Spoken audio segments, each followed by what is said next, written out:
In the shadowed, crumbling ruins of what was once New York City, Dr. Liam Roberts carefully navigated through fallen debris and overgrown foliage. With him was his colleague, Dr. Evan Morales, both armed with tools and sensors designed to probe the secrets of Earth's ancient past. The city, abandoned and reclaimed by nature, now served as an eerie reminder of humanity's near extinction centuries ago. "Watch your step, Evan. This sector hasn't been surveyed in decades, and the structures aren't stable," Liam warned, his voice echoing slightly in the vast emptiness. Evan, adjusting his headlamp, nodded. "What exactly are we looking for here, Liam? Most of this area has been picked clean by looters in previous expeditions." Liam paused, consulting his digital map. "Not everything. According to the archives, this was a hotbed for pre-collapse military R&D. If there's anything left, it'll be deeper underground, away from the surface scavengers." As they ventured deeper into the heart of the old city, Liam's scanner started beeping intermittently. "We're close," he muttered, excitement creeping into his voice. "The readings are off the charts right beneath us." Evan looked around, spotting an almost concealed entrance partly obscured by thick ivy and rubble. "Could this be it?" he asked, pointing towards the dark opening. "Only one way to find out," Liam replied, leading the way as they cleared the entrance and descended into the darkness below. The underground facility was vast and labyrinthine, filled with shadows and the quiet weight of history. As they explored, the air grew cooler, and the remnants of high-tech equipment became more apparent.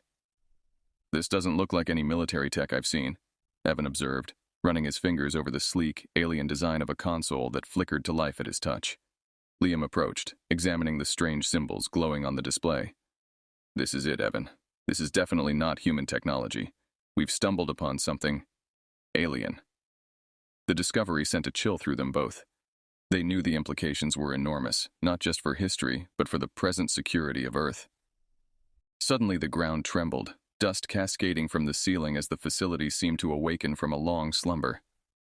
"Did we trigger something?" Evan asked, a note of alarm in his voice. Liam scanned the room quickly, a sense of urgency overtaking him. "We might have activated a dormant system. We need to gather what we can and get these findings back to the surface. Who knows what systems might still be operational?" As they collected data pads and other portable devices, Liam noticed a small, cube-like object sitting alone on a pedestal in the center of the room. Without thinking, he reached out and picked it up. The cube was surprisingly heavy, cold to the touch, and began emitting a low hum. "Liam, what is that?" Evan asked, stepping closer. "Not sure, but it might be the power source or a data storage unit. Let's take it with us," Liam decided, wrapping the cube carefully in his pack. No sooner had they begun their trek back to the surface than Liam's communicator buzzed with an urgent message from their surface team. "Dr. Roberts, please respond. We're detecting an energy surge from your location. It's massive. You need to evacuate immediately." The message spurred them to move faster, retracing their steps through the winding, dark corridors. As they emerged into the dim light of dusk, Liam looked back at the facility entrance, a sense of foreboding settling over him. "We've just opened Pandora's box, Evan," he said quietly. "Let's hope we're ready for what comes out." Together, they hurried back to their camp, the ancient echoes of the facility ringing in their ears, as distant and ominous as the falling night. Liam and Evan returned to their makeshift research base, just outside the desolate sprawl of the city's remnants, under the cover of darkness. The camp was alive with nervous energy as the team gathered around the duo, eager to learn about their findings. "Dr. Roberts, what did you find down there?" asked Sarah, a young geologist part of their team, her eyes wide with curiosity and concern. Liam set the mysterious cube on a makeshift table, watching as it continued to emit a faint, pulsating light. "We found evidence of alien technology," he announced, his voice steady despite the racing thoughts in his mind. "This isn't just left over from the old world. It's something else entirely. Something not of Earth." The team murmured amongst themselves, the gravity of the discovery settling in. Dr. Jessica Tan, the team's lead engineer, leaned in closer to examine the cube. "Have you tried interfacing with it? There might be data we can extract." "Not yet," Liam replied. "We need to be careful.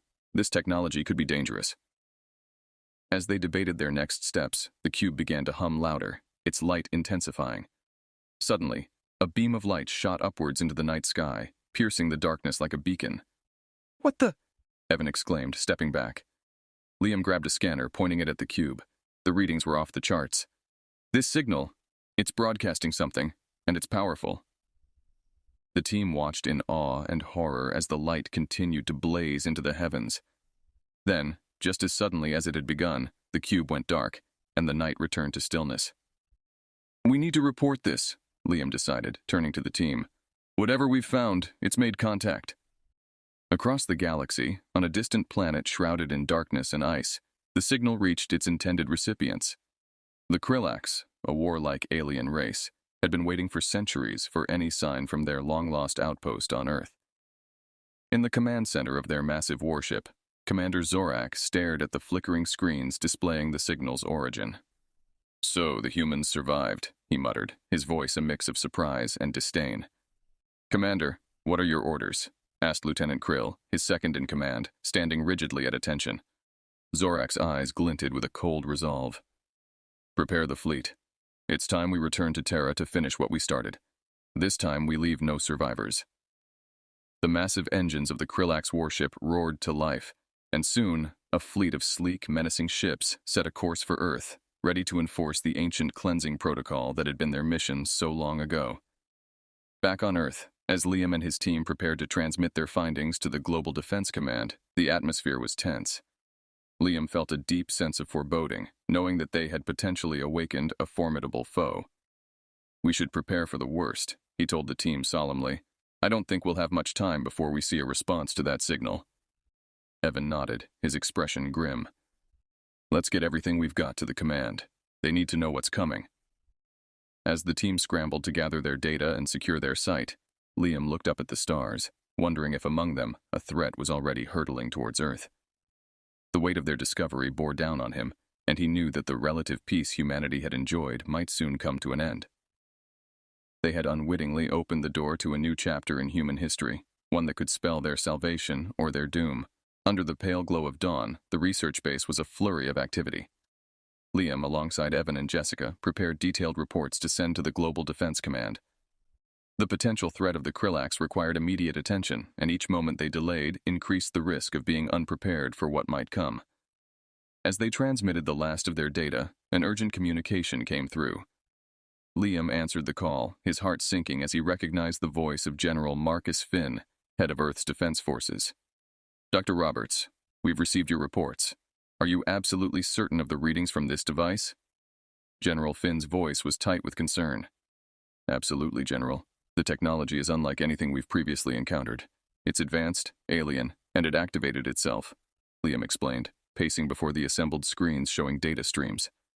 General Finn paused, the gravity of the situation palpable even through the static of the transmission. "We've started to detect unidentified objects entering the solar system. Your findings suggest they might not be coming in peace. We're moving to DEFCON 2. Liam exchanged a look with Evan, both understanding the severity of escalating to such a high alert level. "We'll continue gathering whatever intelligence we can from the artifact. It might give us more insight into their technology or intentions," he responded. "Good. Keep me updated, Roberts. Every piece of information is crucial now," the general replied before ending the call. The team turned back to the artifact, now inert and seemingly harmless, yet a harbinger of the looming threat. Jessica, with her engineering expertise, began interfacing with the cube using a makeshift rig to try and extract any data or operational logic. Meanwhile, Evan monitored the satellite feeds, watching as the unknown objects drew closer to Earth's atmosphere. "They're fast, much faster than anything we've got. We might have less time than we thought," he reported, his voice tense. Liam felt a surge of responsibility. His discovery had brought this threat to Earth's doorstep. Determined to help defend his planet, he assisted Jessica, hoping to unlock the cube's secrets. As they worked, a sudden alarm blared through the base. Evan rushed to the radar console, his eyes widening in shock. "Multiple objects have entered the atmosphere. They're not just recon. This looks like an invasion force." Liam ran to the console, seeing the blips that represented the alien ships descending towards Earth. He realized they were likely heading towards major population centers. "We have to warn everyone. Evacuations need to start now," he said urgently. Just as he grabbed the communicator to relay this information, a deafening boom shook the base. They rushed outside, staring up in horror and awe as several large ships descended from the sky, their designs sleek and menacing, utterly alien. The ground shook as one of the ships landed near their base, kicking up a cloud of dust and debris. Armed figures emerged, their armor reflecting the early morning light, weapons trained on Liam and his team. Liam stood frozen, realizing that any hostile move could trigger a deadly confrontation. As the armed figures approached, he raised his hands in a universal gesture of peace. "We mean no harm," he called out, hoping the aliens understood. The leader of the alien squad, a towering figure with sharp angular features and glowing eyes, stopped a few meters away. After a tense moment, it spoke in a guttural, accented voice, surprisingly in English. "You activated the beacon. Why?" Liam took a careful breath, choosing his words with care. "We didn't understand what it was. We meant no harm. We're explorers, not warriors." The alien commander seemed to consider his words, then nodded slightly. "Your actions have consequences. Prepare to face them." With that cryptic warning, the aliens regrouped, leaving as quickly as they had arrived, heading towards their next destination. Liam, Evan, and Jessica stood in stunned silence, watching them go. The first contact had been made, and though bloodshed was avoided, the threat was clear. They returned to the base, knowing they needed to prepare. Humanity had to stand united, now more than ever, to face the terrors that Liam had unwittingly unleashed upon old Terra. In the wake of the first contact, the world was on high alert. General Marcus Finn convened an emergency meeting at the Global Defense Headquarters, where Liam, Evan, and Jessica were urgently flown in. The atmosphere was charged with a mix of fear and determination as military leaders and defense strategists from around the globe gathered to formulate a plan of action. Liam and his team presented the data they had extracted from the alien artifact, sharing insights into the technology and potential weaknesses they had discovered. "The artifact indicates that the Krillax may have vulnerabilities in their shielding technology," Liam explained, pointing to the complex diagrams on the screen. "If we can exploit this, we may have a chance to defend our planet effectively." General Finn nodded, processing the information. "Our priority is to protect civilian populations. I want evacuation protocols in place for all major cities within potential strike zones. Additionally, we'll need to fortify our defenses around these areas." He turned to address the room, his voice firm and commanding. "We are up against a formidable enemy, but we are not defenseless. We will coordinate our efforts globally and strike with precision. Our response must be unified and decisive." The military mobilization was unlike any seen in recent history.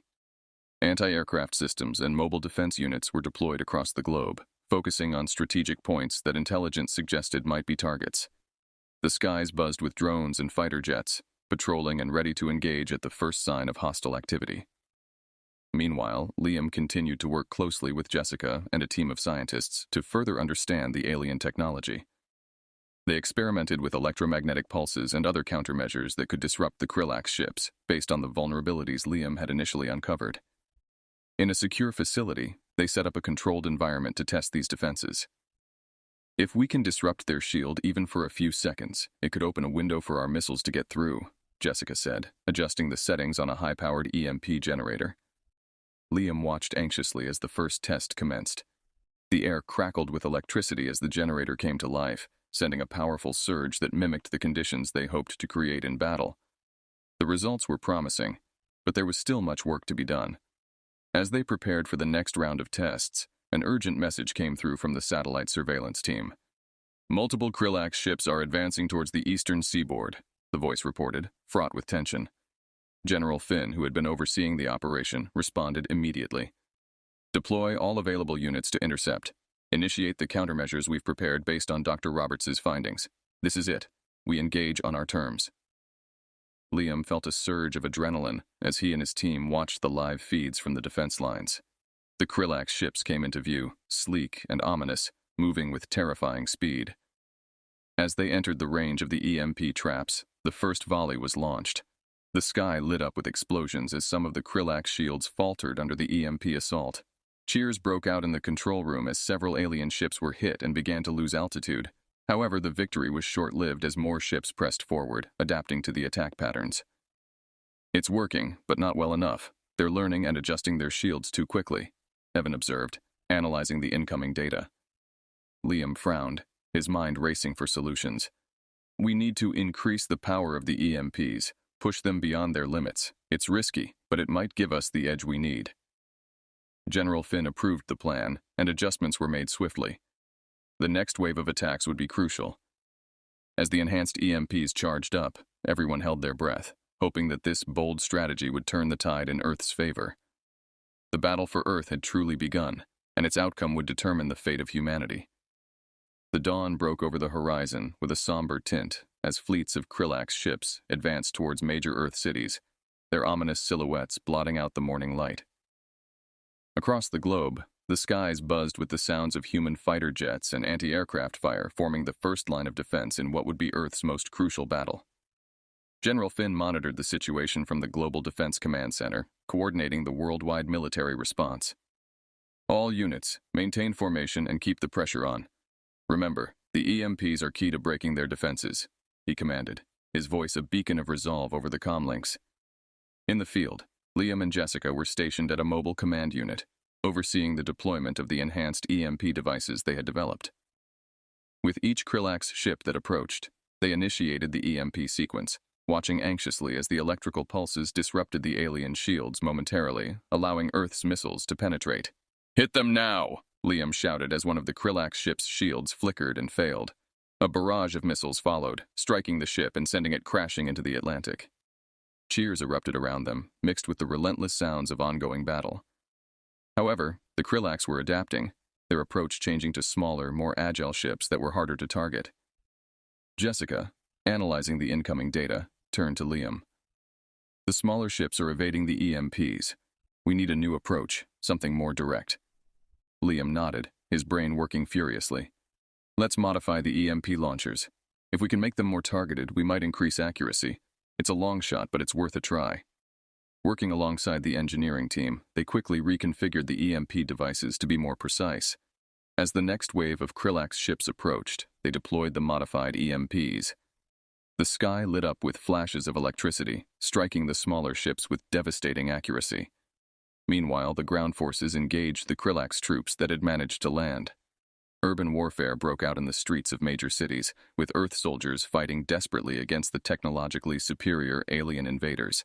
The battle was brutal, with heavy casualties on both sides, but the human forces fought with relentless courage. Back at the command center, General Finn received reports of the ground engagements. "Reinforce the urban units. We can't let them gain a foothold," he ordered, his expression grim. The fight was nowhere near over. As the day progressed, a massive Krillax carrier emerged from the clouds, dwarfing the other ships. Its presence signaled a significant escalation in the invasion. "This is their flagship," Liam observed, examining the live feed. "Taking it down could cripple their operation." General Finn agreed, his eyes narrowing in determination. "Prepare all units for a concentrated attack on that carrier. This could be our chance to turn the tide." The order went out, and every available unit converged on the Krillax flagship. Fighter jets darted through the sky, weaving a complex dance of death around the massive ship. The modified EMPs were deployed en masse, creating a net of electrical energy that enveloped the carrier. For a tense moment, the carrier's shields flickered under the onslaught, and then they failed. A collective breath was held across the command center as missiles and artillery were directed at the now vulnerable behemoth. With a tremendous explosion that lit up the sky, the flagship began to disintegrate, falling piece by piece into the sea below. A cheer rose up from the human forces, echoing through the radios and comm systems. As night began to fall, the Krillax, disoriented and leaderless, started to withdraw. Humanity had won a significant victory, but the war was not yet over. The victory at sea bought Earth crucial time to regroup and prepare for the next phase of the conflict. Liam, exhausted but uplifted, looked up at the night sky. "We've pushed them back for now," he said to Jessica, who nodded in agreement. "We'll be ready for them," she replied, her voice steady with the promise of continued resistance and hope. The victory against the Krillax flagship buoyed Earth's spirits, but the conflict was far from over. Reports of smaller skirmishes around the globe kept pouring in, indicating that the Krillax were regrouping and adapting their tactics. General Finn, understanding the relentless nature of the enemy, called for an emergency meeting to strategize the next phase of Earth's defense. In the dimly lit war room, Liam, Jessica, and top military strategists gathered around a large digital map displaying the current global military situation. General Finn stood at the head of the table, his face set in grim determination. "We've dealt them a significant blow, But the Krillax are not defeated yet, General Finn began. We need to be proactive, anticipate their next moves, and strike them before they can recover. Liam stepped forward, presenting the latest data he and Jessica had gathered from the Krillax technology they had salvaged. Our analysis suggests that the Krillax have several smaller bases hidden on Earth, likely cloaked. These could serve as staging grounds for their forces. The room buzzed with murmurs as the implications sank in. If we can locate these bases and destroy them, we might disrupt their operations enough to force them into a retreat, Jessica added, enhancing Liam's point. General Finn nodded approvingly. Excellent work.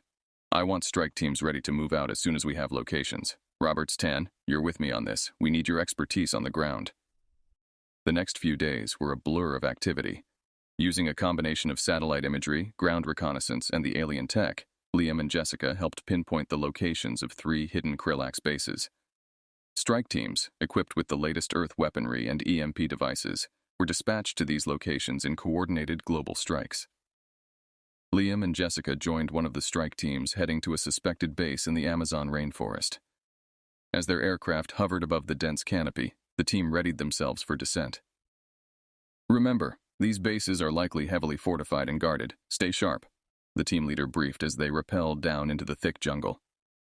The humidity and the dense foliage made the trek toward the base location challenging.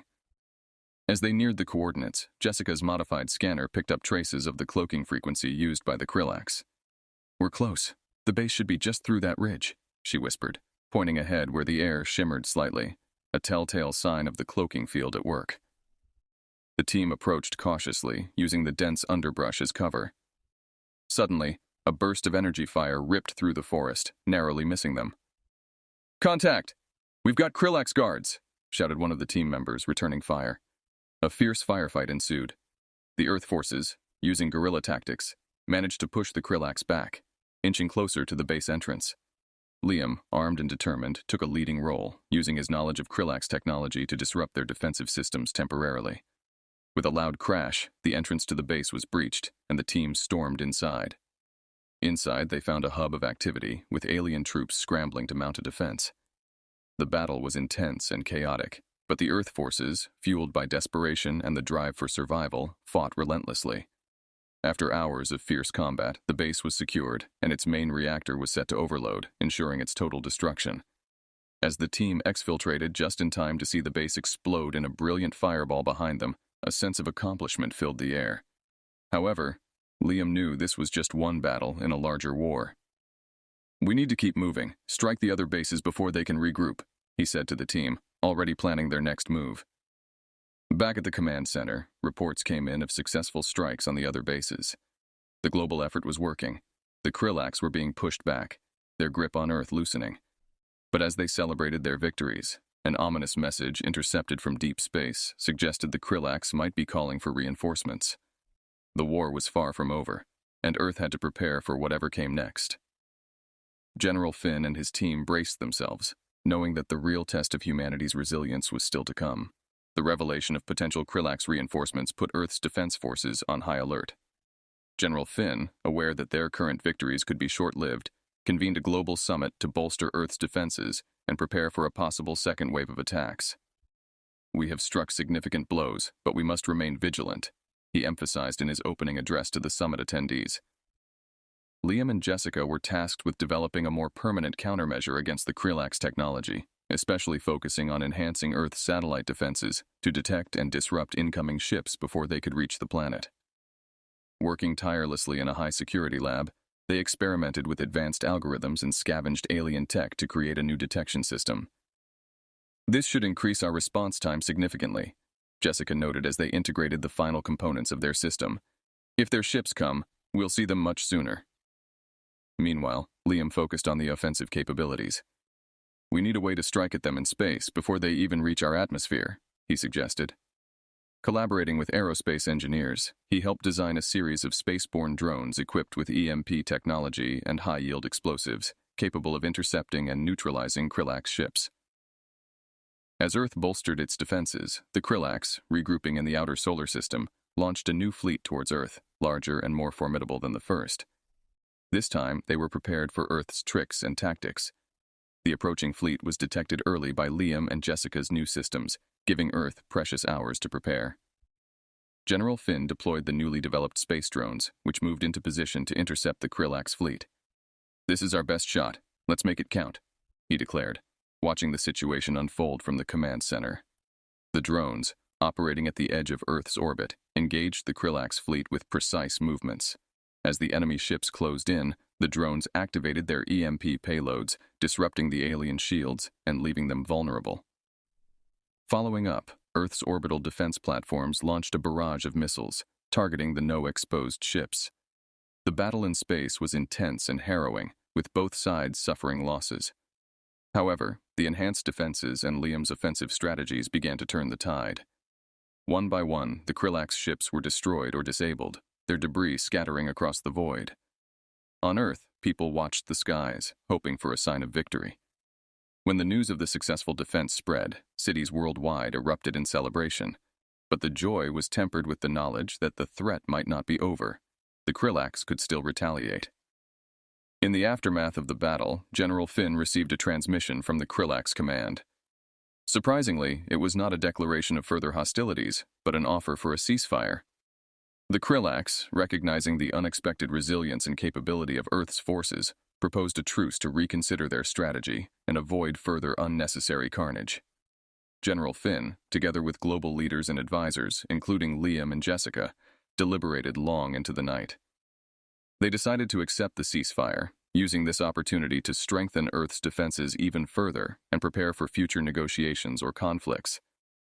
"This ceasefire is a chance for us to build, to learn, and to be ready if peace doesn't hold," Liam reflected, relieved yet cautious about the future. As peace temporarily settled over Earth, humanity began to repair and rebuild. Liam, Jessica, and their colleagues were hailed as heroes, their efforts having saved countless lives. Memorials were erected for those lost, and Earth slowly healed from the scars of war. The ceasefire held, opening new possibilities for diplomatic relations and technological exchanges that might one day lead to a more permanent peace. Liam, ever the scientist, continued his work, driven by the hope that Earth would not only survive future threats, but could someday prevent them. Through determination, innovation, and unity, Earth had turned the tide against a formidable enemy. Now, they looked to the future, ready for whatever it might bring, their spirits unbroken. As the ceasefire took effect, Earth's atmosphere shifted from one of urgent crisis management to cautious optimism. The globe was still in recovery mode, cities needed rebuilding, and populations needed reassurance that the threat was genuinely abated.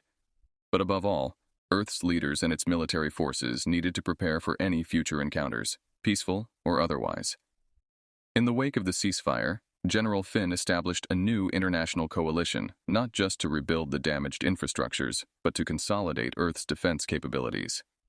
"We've seen what we can achieve when we stand united," Finn declared during the inaugural meeting of this new alliance. "Let's ensure we're stronger for the next time, whether it's a negotiation table or a battlefield." Liam and Jessica, now leading figures in technological research and defense strategies, were tasked with overseeing the development of a permanent orbital defense grid. This grid was to be Earth's first line of defense, equipped with sensors, EMP cannons, and missile systems, all designed from the hybrid technology they had engineered during the conflict. Meanwhile, diplomatic channels buzzed with activity. Ambassadors from different nations worked tirelessly to establish formal communication with the Krillax leaders. Their goal was clear: to transform the fragile ceasefire into a lasting peace. "It's about showing them that we can be allies, not just adversaries," Jessica noted as she prepared her report on the potential benefits of technological exchange. "We have as much to gain from them as they do from us." Liam spent his days alternating between the defense grid's construction oversight and his lab, where he continued to decipher more of the alien technology salvaged from the conflict. "There's still so much we don't understand," he often mused, "but every piece we unlock could be the key to a lasting peace, or at least a well-prepared defense." Progress was palpable. The sky, once filled with the ominous shadows of Krillax ships, now hosted the bustling activity of construction drones and satellites weaving together Earth's new shield. Down below, cities rose from ruins, their skylines gradually reclaiming their forms against the horizon. Then, the historic moment came. Earth received its first diplomatic envoy from the Krillax. The meeting, held at the United Nations headquarters, was broadcast globally. Every human on the planet watched as Krillax representatives stepped onto Earth soil, not as conquerors but as potential partners. The talks lasted for weeks, with many rounds of negotiations. The Krillax were initially hesitant, their culture not accustomed to diplomatic resolutions of conflict. However, Earth's display of resilience and technological prowess during the war had earned their respect. Finally, a treaty was signed. It was not just a peace agreement, but a mutual defense and technological exchange pact. Humanity and the Krillax, once on the brink of mutual destruction, now stood together, looking toward a cooperative future. As Liam watched the signing, broadcast live from a rebuilt New York City, he felt a mix of relief and disbelief. "Did you ever think we'd see this day?" he asked Jessica, who stood beside him, watching the historic event. She smiled, her eyes bright with hope. "I wasn't sure, but I'm glad we did. And I'm glad we got to be a part of making it happen." The sun set on a peaceful Earth, its people no longer just survivors of a galactic conflict, but active architects of their destiny. Liam and Jessica, once driven by desperation and a fierce will to protect their home, now worked towards fostering this new era of interstellar cooperation. Humanity had stood together and turned the tide against annihilation. Now, they stood ready to build a future where Earth was not just a battleground, but a vital member of the galactic community. Their spirit, enriched by the trials they had endured, was unyielded, and their eyes, once wary of the stars, now looked towards them with ambition and newfound camaraderie.